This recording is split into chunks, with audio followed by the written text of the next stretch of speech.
สำหรับคนที่ว่าเคยมีคดีมาก่อนแต่ว่าพ้นจากคดีไปแล้วคดียาคดีติดคุกหรือคดียังก็แล้วแต่เถอะบวชได้แต่ว่ามันพ้นจากคดีอาญาทั้งโลกก่อนคดียังก็แล้วแต่เพราะว่าก่อนที่สิบวชทุกคนที่เข้ามาในนี้เขาจะตรวจสอบประวัติเบิดได้หมายเลขบัตรประชาชนของเจ้านั่นเองเข้าไปในสถานีตำรวจเขาจะกับขี้เบิ้งปุ๊บผู้นี้เคยติดยาคือบักโกะจังสี่แล้วขาคนมันเท่าไรพูดแล้วแน่มันก็ยังอยู่ได้แต่มันพ้นแล้วแถวพ่อแม่ยังดอกสูบยาบ้า2 เม็ดคดีกระจอก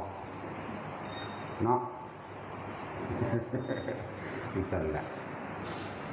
ธรรมะห้องเปิดเผยได้ปิดบังมันเศร้ามองบ่ผ่องใสนี่คือแสดงความจริงใจทุกคนตรวจสอบห้องหมายถึงว่าผู้สิบวชมาฝึกมาศึกษาบางก่อนเขามาคุกคลี่บางสักก่อนสัก2 อาทิตย์แหละหรือเดือนก็แล้วแต่